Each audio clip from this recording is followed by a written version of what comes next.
You're officially our person of interest. You'll be manhunted. Okay, we got Jordan. Jordan over there. Jordan. I'm Dr. Jordan Nguyen. I'm an inventor and entrepreneur from Sydney, Australia. This is the same kit that they used in Game of Thrones. I live and breathe tech, but despite travelling the globe talking about it, I've never been to what may be the most exciting place in the world right now for new private technology companies, China. Walls are coming down here. Young, hungry entrepreneurs are at the forefront of the biggest trends in technology. Really well designed up. Taking on the traditional giants and risking it all. This is like heaven to an engineer. I want to see just what it takes to be an entrepreneur in China and to discover how startups here are being shaped by the culture of China's most exciting cities.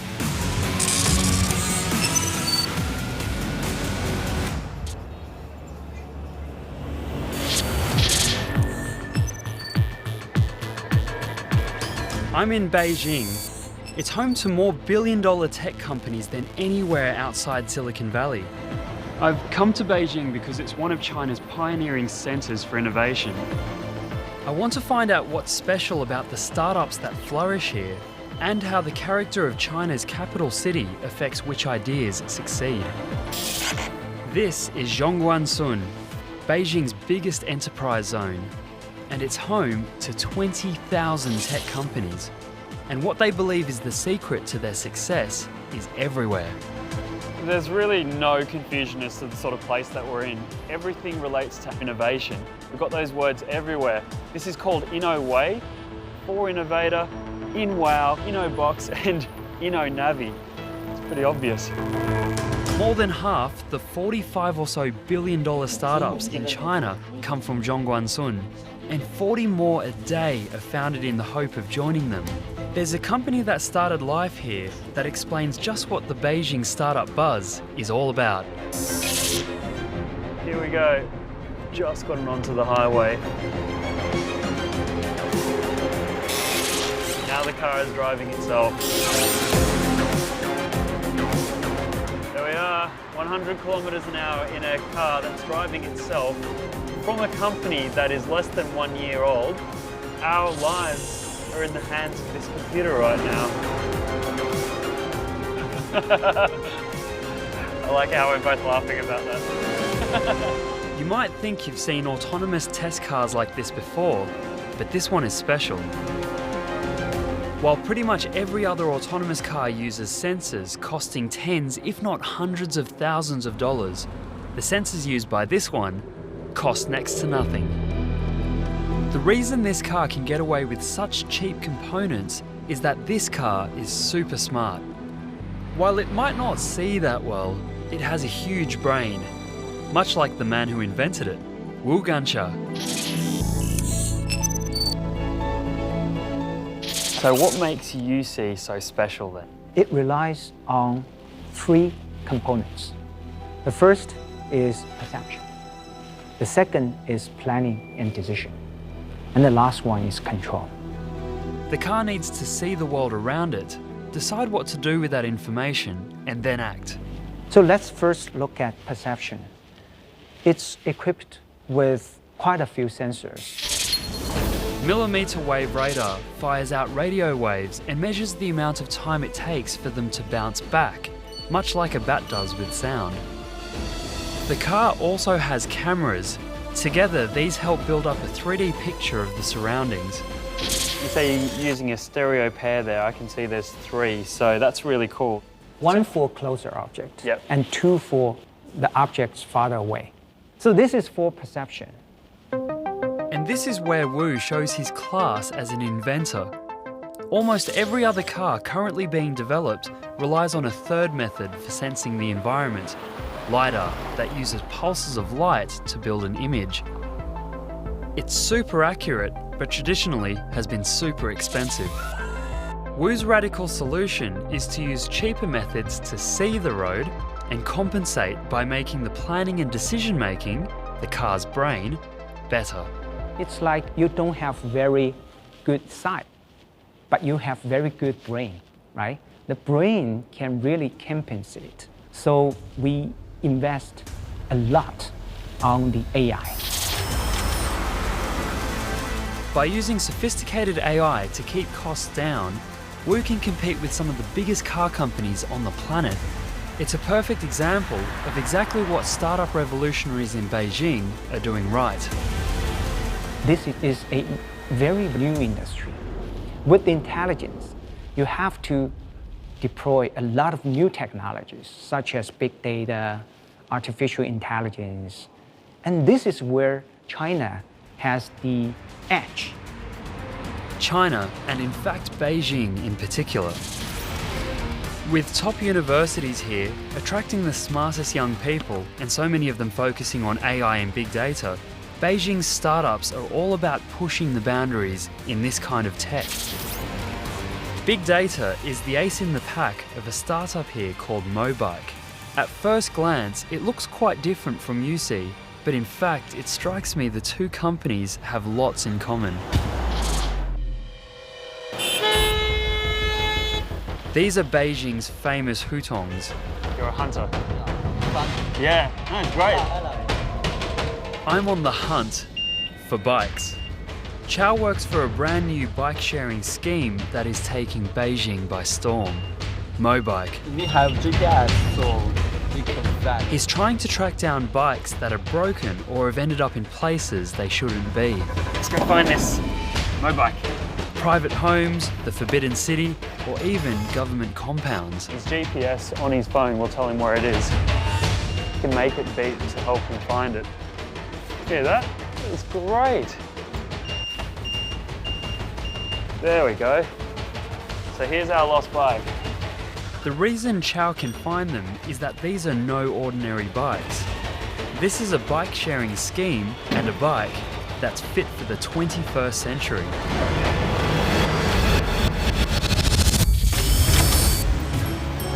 Like UC, Mobike thought laterally. It used a piece of tech that's easily accessible and at a stroke revolutionized the whole concept of the city bike share scheme. So open this map and you know the exact location of the Mobikes. There are a lot around here actually. The bikes are all equipped with GPS, so their location is automatically fed back to Mobike headquarters and then to your app. So you can pick one up or leave one anywhere you like. Let's find a bike. So I'll show you. So there are a lot of bikes around here. Yep. Just click one icon and reserve And you it. can reserve it. The second clever idea is their smart lock. It contains a SIM card so your phone communicates directly with the bike. Scan this QR code. Yep.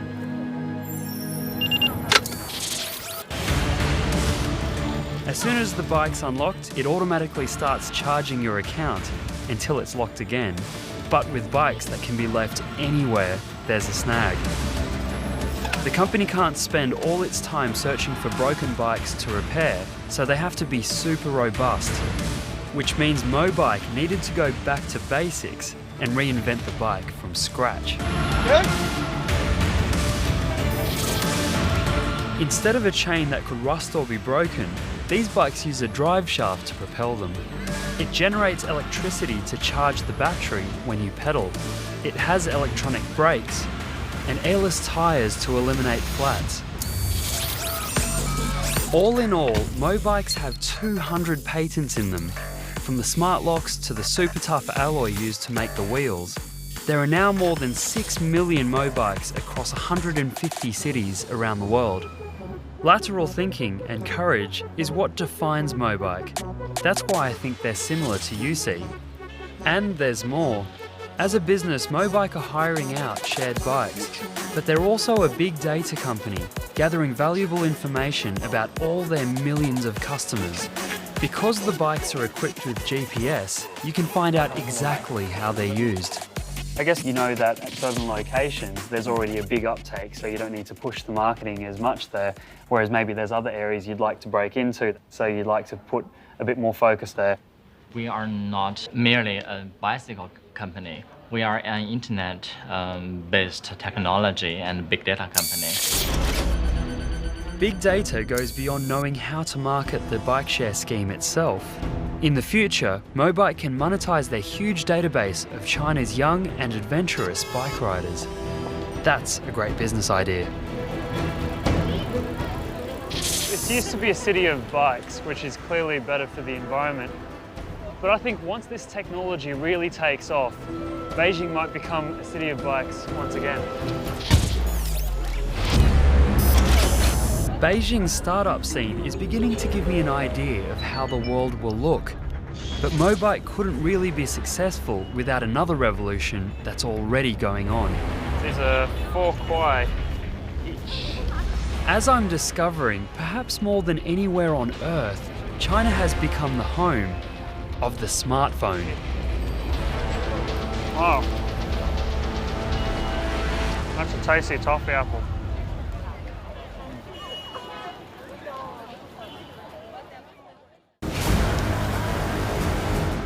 As I travel around Beijing, it's clear there's one massive recent change here that's playing a key role in the city's startup boom: the explosion in smartphones. They're used for everything.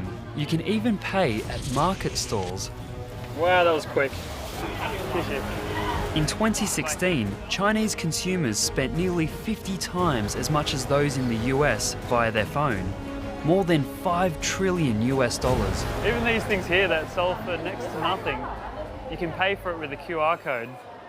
It's a really great way to run the market. One of Zhongguan Sun's biggest success stories is a company called Xiaomi, which helped create this smartphone revolution. You might call them a mobile phone company, but the secret to Xiaomi and what makes them special is that the phones are just the bait. Xiaomi is currently valued at $46 billion. Even though it was only founded in 2010, it's one of the biggest phone companies in the world. Doesn't this look familiar? But while the shop might look a bit like the kind of phone store you've seen before, Xiaomi is no copycat. The phones here are genuinely innovative. Take a look at that. Very nice screen, all the way to the edge. Special ceramics turn the whole phone into the speaker. You can put it in here. Wherever you put it. Yeah. The software is pretty fun too. It'll show the people's age. Oh! Oh! It detects you, it tells you what your age is. Thinks I'm 27, we're sitting with that. I like that. It also makes me happier because it thinks I'm younger. Yeah, just to make everybody happy. The phones are cool, but what I find most interesting about this company is how it typifies to me Beijing's techie startup culture. It's hard to believe this company's only a few years old because it's been growing so fast they're actually already running out of office space. Xiaomi started life as a collection of coders and engineers called MIUI, or Mi User Interface, which used the fact that the software powering Android phones can be changed by anyone. If you thought your phone needed an improvement, you could let the guys at MIUI know and they would code an update for you. It still works the same way. You don't like something or want a certain feature, just write to MIUI via their website. And I've got something I wish my phone could do. Here's an idea. Screen capture the entire browser page instead of just what's visible on the screen. I'm a coder, and technologists like me are still at the heart of Xiaomi. 40 small teams regularly gather together to check out what customers are saying, and I'm joining the latest brainstorm. Ni hao. Hi. Where are you all going? We're looking at some new features our customer want. And do you get a lot of these a week? Thousands of threads every day. That's incredible. Lots of fans. A lot of fans. I like that. They're not customers, they're fans. Registered users are more than 50 million. 50 million? Yeah, and Do you know, I'm from Australia. We have 24 million people in Australia. So you got twice as many people on this than there are Australians. With so many people offering up suggestions, not only can phones be released earlier, knowing that quirks and creases will quickly be ironed out, but ideas that might never have occurred to the company are sent direct to their inbox, which means some brilliant ideas come in for free. I wanted to see what they thought of my idea. Full browser screen capture. It is a great idea.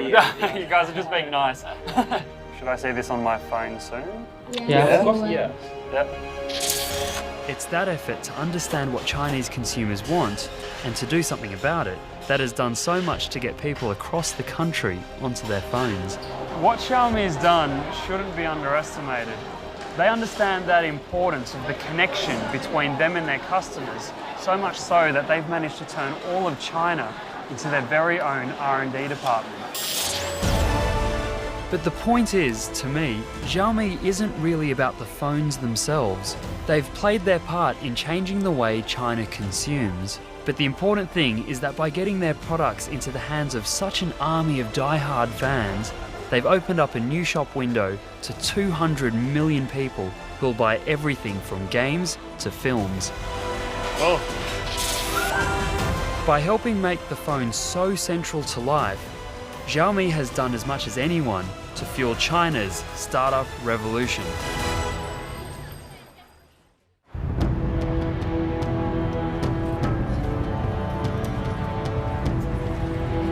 I'm Dr. Jordan Ewan. I'm a technology inventor and entrepreneur, and I've come to China to see how the innovations of startups here are changing our world.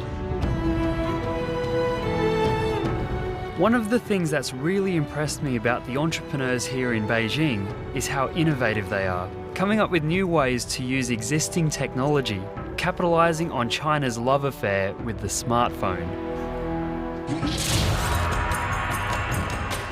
And it's not only the software, but the hardware too.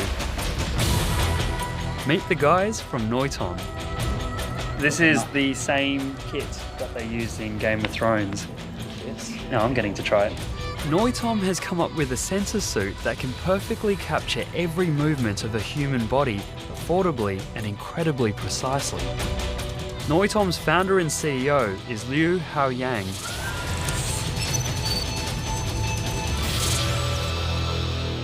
This is the real-time applications. You wave your hand, you see it instantly over there. Yeah, it's very fast tracking. It's just instantaneous.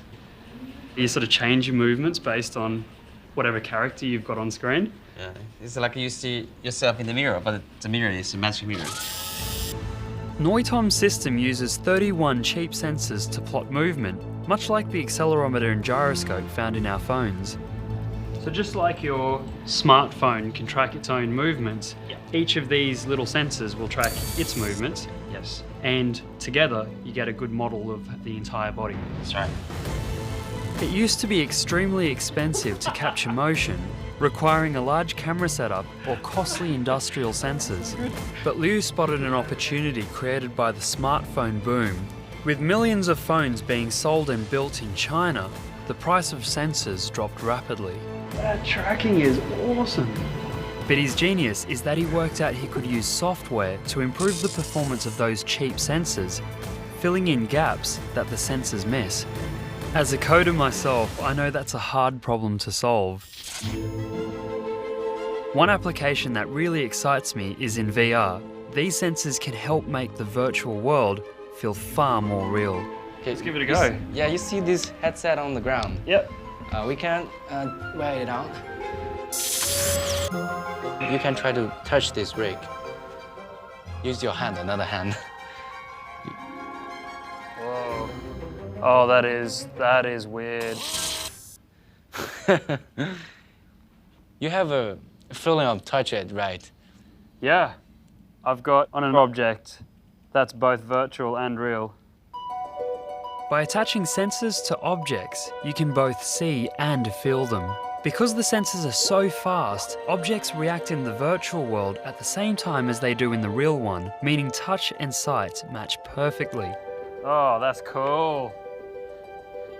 This one would be a little harder. It's very quick. Otherwise, I wouldn't be able to do this. This is definitely a tough problem to solve, to make objects that you bring into the virtual world with you tracked so quickly and so accurately that you can do things like throw it and flip it around. When you can pick up objects and you feel them, it tells your brain that it's even more real. Proving the software isn't the hardest part. It's having the vision in the first place to see what might be achieved, and then having the courage to try and do it. That's what makes Beijing's startup pioneers special. This is the largest collection of camera feeds in Beijing at the Transport Control Center. They monitor 60,000 cameras from here that film the busy streets and crowded roads of Beijing 24/7. Every day these cameras generate 165 years worth of footage between them. That's 1,200 terabytes of data. Trying to find a specific person or vehicle amongst all of this would be like trying to find a needle in a haystack.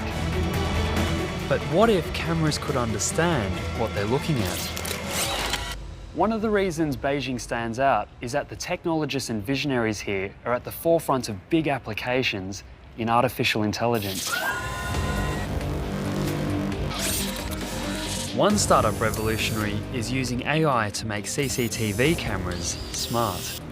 I'm really excited about this because these guys have actually created a camera system that until now I've only actually seen in the movies. It uses artificial intelligence to radically improve what the cameras can do. It can spot people in hoodies 50 meters away, recognize odd behavior, and track cars with no number plates across dozens of cameras automatically and instantly, without the need for any humans to be watching. Deep Glint is an AI startup founded in 2013, and the man behind its sci-fi vision is Zhao Yong.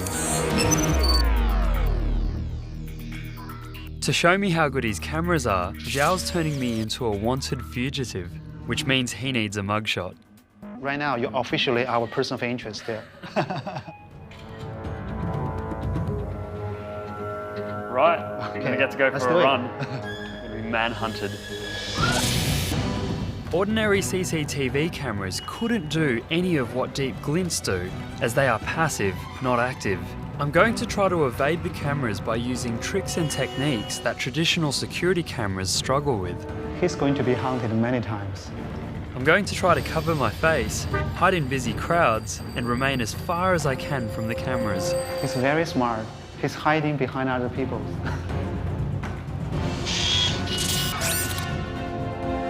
Okay, we got Jordan. Jordan over there. Jordan. He's not going to get away.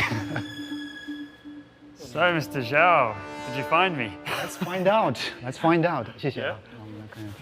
Let's find. Wow, look at here. I think that's you, right? Yeah, well, yes. When you're under Okay, that, right. that building.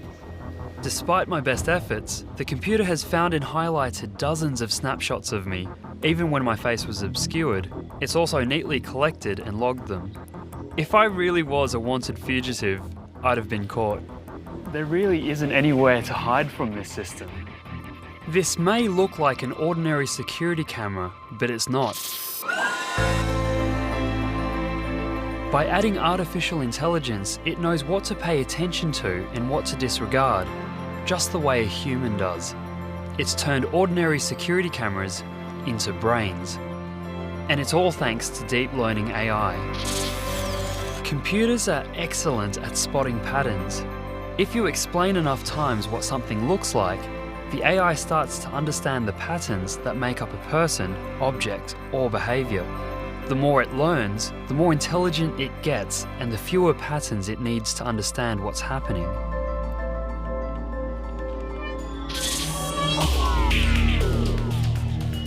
It's that advanced ability that enabled the computer to spot the patterns that make up my face every time they appeared, even without a clear shot. But there's something else about Zhao's AI that makes his system even more mind-blowing. He's designed a tech version of one of nature's most complex creations, the human eye.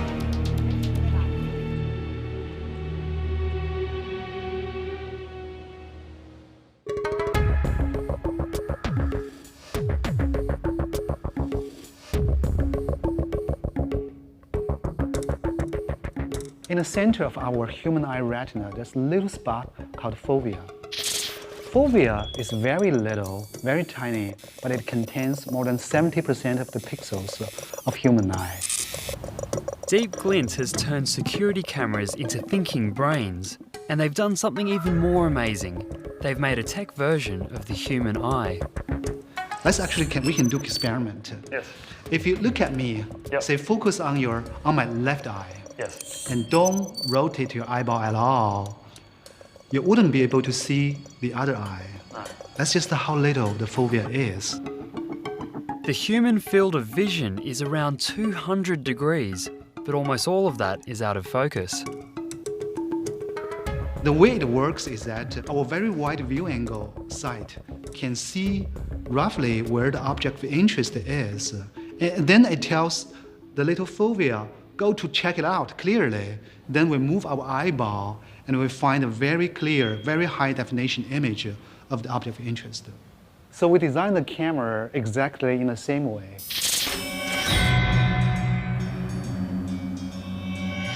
Xiao's system uses two cameras, one that has a wide-angled view of the scene, and one, like the human fovea, that concentrates on a much more detailed section of the image. The artificial intelligence in Xiao's software recognizes the patterns of a person, vehicle, or me whenever they appear in camera 1 and immediately tells camera 2 to flick to it. It can do this 10 times every second. When it comes to a lot of different types of sensors and technologies that we design, we look to nature and the biological inspiration in a lot of cases to really figure out where nature has got it right. Precisely. Because then we can mimic that with biomimicry. Yes. But you've done that with the human eye, and I haven't seen that before. Thank you. Being able to design camera systems that are based on the human eye, that itself is just mind-blowing.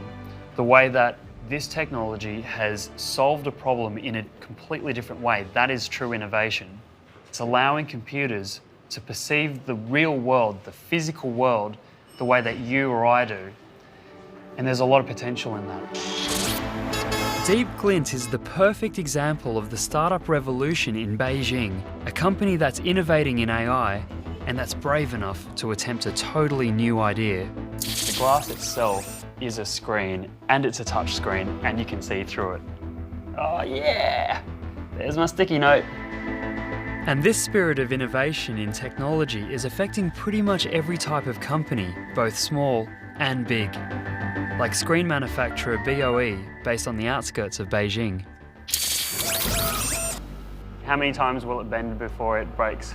The customer needs maybe 100,000 times. More than 100,000. BOE started making TV components for foreign manufacturers in the 1990s. And now it makes some of the coolest tech on the planet, like a screen that replaces the glass in conventional LCDs with a flexible nanotech film that I think could completely change the face of mobile phones. If it comes out as something that could be possibly a phone in the pocket, take it out, fold it out into a tablet. Yeah. That could be very functional. We can put the display in your wrist. After this one, I'll working on the rollable TV. Rollable TV? Yeah, you can put it on your wall, so you can roll up and down.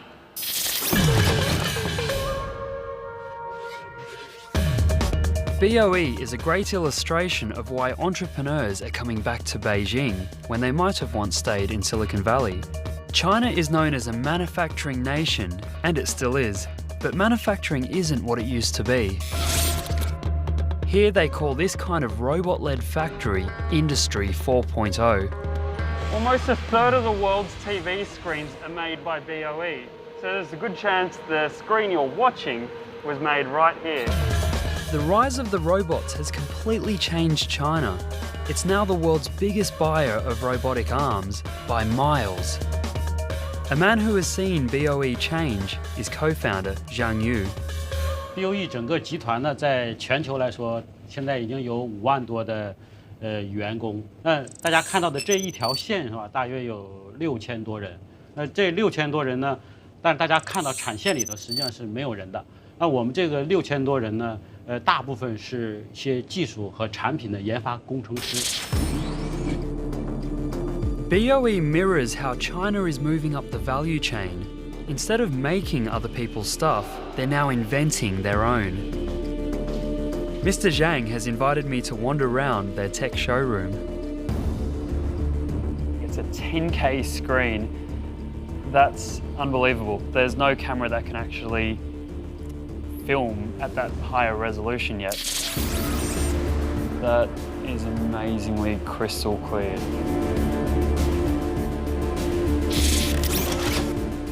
Oh, it's so cool! Oh, that is awesome. So it's completely opaque, and then suddenly you can see through it.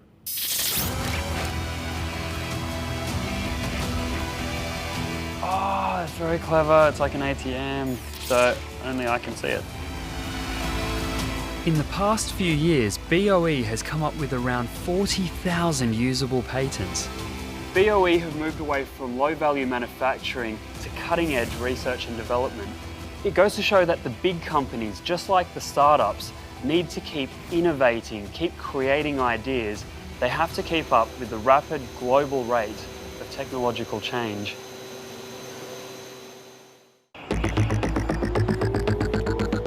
Startups are exploding all over China. I wanted to find out what's unique about those founded in Beijing. Just like Silicon Valley, the best companies here are leaders in software and artificial intelligence. Their success is made possible because of long-established government enterprise zones, like Zhongguancun, which provide support in the early stages. Beijing is also home to around 40 of China's biggest universities that produce world-leading graduates to staff these tech companies. No wonder the cafes here are buzzing with people talking tech. Zhongguancun provides literally everything for you. You can talk to people about all your ideas. You can meet investors. If you don't know how to write a contract, you have lawyers right next door. I would love to be able to come out here and start a business some point. You should. It's really easy to see the enthusiasm for tech here and the support it gets. And Zhongguancun's successful tech companies provide role models that inspire the risk takers in every succeeding generation of graduates. Most time, the top talents from university, they always want to find a job from big setup companies such as IBM, Microsoft, Google. But Beijing was very special because top students would like to go to startup.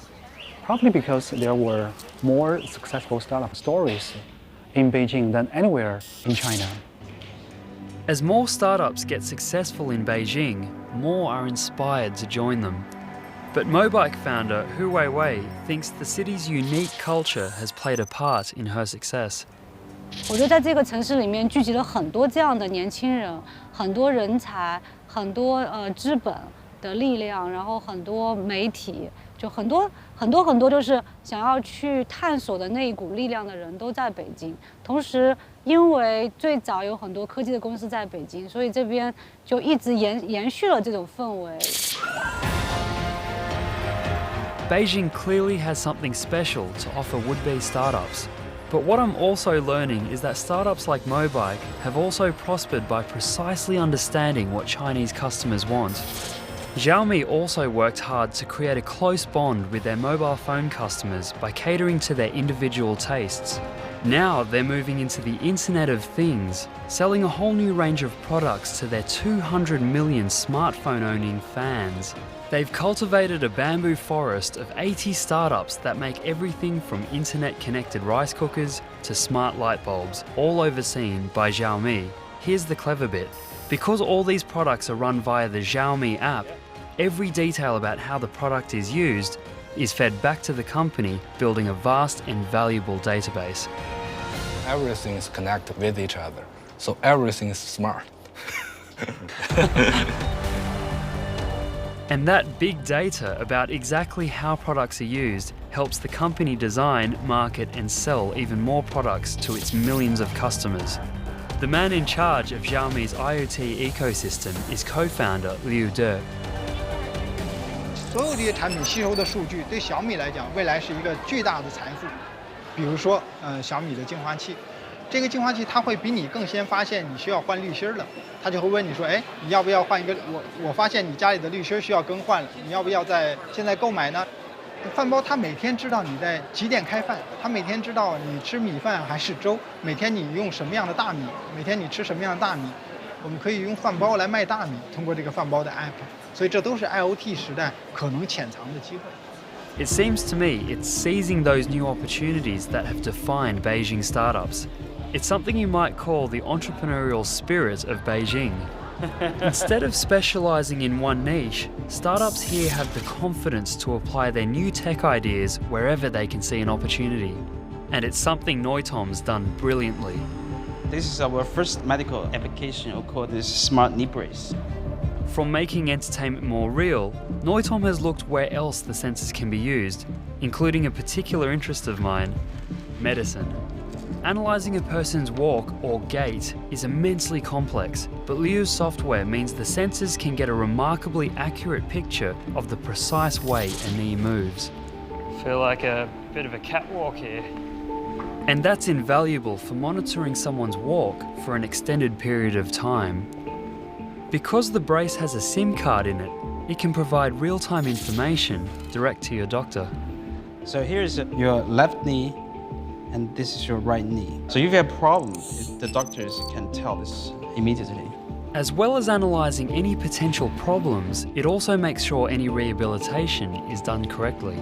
This app can help you to do the exercise correctly. This is just like your nurse watch you. Good, because it's surprisingly hard to know if you're doing the right movement. What I really love about Noitom is that they've come up with one cool core bit of tech and thought about all the different ways they can apply it. That's how to capitalise on a good idea. Oh, such a cool startup.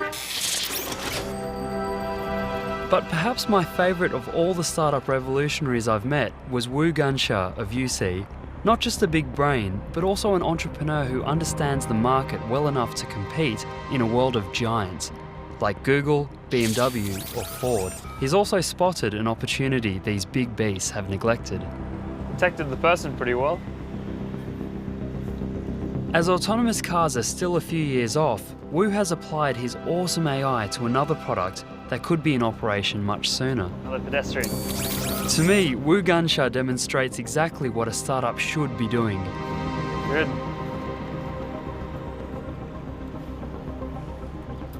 We pick a niche market, and as you can see, these vehicles run in the private environment for national forest parks, theme parks, airports, and the market is not big enough to attract the interest of the big giants, but it's big enough for startups.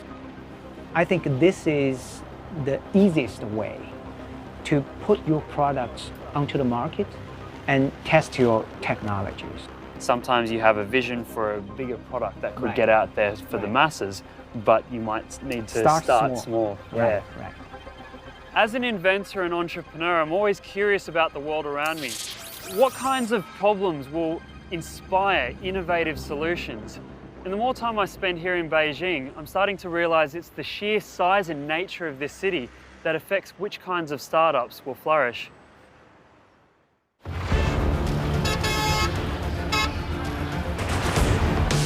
It's been an awesome experience visiting Beijing. The combination of top brains, innovation and risk-taking courage makes this one of the most buzzing places I've ever seen for tech startups. But with all these young entrepreneurs coming from all over China and working 24/7, there's one last startup I want to visit. There's a company here that's using tech to give people a little taste of home. It's the startup that feeds the startups. The very concept of home cook is the result of founder Tang Wan Li working long hours trying to come up with a new tech company. 去外面去餐馆吃没那么现实，很多像我们这样年轻人，一个是费用比较高，然后另外自己做又好像没有那么多的时间，然后甚至还不会做，然后这个后面我发现这是一个绝大多数年轻人的这种状况。The answer? was getting neighbours to cook. This is how it works. It's really simple. You open the app, find a local cook, select the dishes that you want, put it into your cart. You can either pick up or have it delivered. It's really that simple. Homecook relies on putting people who want food in touch with people prepared to make it, much like Uber does with drivers and Airbnb does with spare rooms. 蚝油， 叉烧小排，尖椒土豆丝。 Mrs. Wang is retired and it seemed a great opportunity to show off her skills and make a few extra yuan. 我喜欢做饭，我喜欢。这样呢，我给他们只要是轻轻的一摁手机，我这边就接到餐了，我就可以给他做完就给他送过去，他就能吃到一个非常满意的、非常可口的饭菜了。完了，他们想吃什么呢，就可以点。我是哪儿的人，我喜欢吃我的家乡菜。往里宫保鸡丁。好嘞。 Yeah, that's right. With so many hungry young workers in Beijing, there's always a willing market for good, honest food.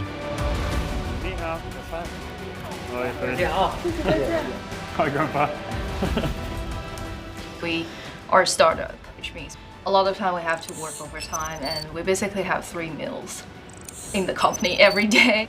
There are many apps that deliver food, but home cook, for me, is kind of special because all the other apps, they just provide food from restaurants nearby. Good? Yeah. She's a great cook. There's so much passion for what she does. A home cook, you can really pick the ones that taste healthy and you feel healthy after. For an entrepreneur like me, Homecook makes a fascinating case study. Like so many companies, it's all about the app. But more than that, its success is based on something more fundamental, being in the right city at the right time. I think Homecook has done so well in utilising technology as a tool to truly connect home cooks with people who love honest home-cooked food. They seem to have the right time, a great app, and the perfect place. It's become clear Beijing is a truly exciting place to found a startup. China's changed and walls here have come down rather than going up. Beijing's entrepreneurs have seized on those changes to innovate uniquely local ideas. They've put Beijing right on the front line of global tech. It's a mecca for China's most gifted technologists. It's pushing the boundaries of AI, deep learning, and big data. And there's something about the city that inspires courage and lateral thinking. It has been eye-opening to experience the perspectives and mindsets of some of the world-class startups here. They think big, they connect with their customers, and they scale fast, truly driving China's startup revolution.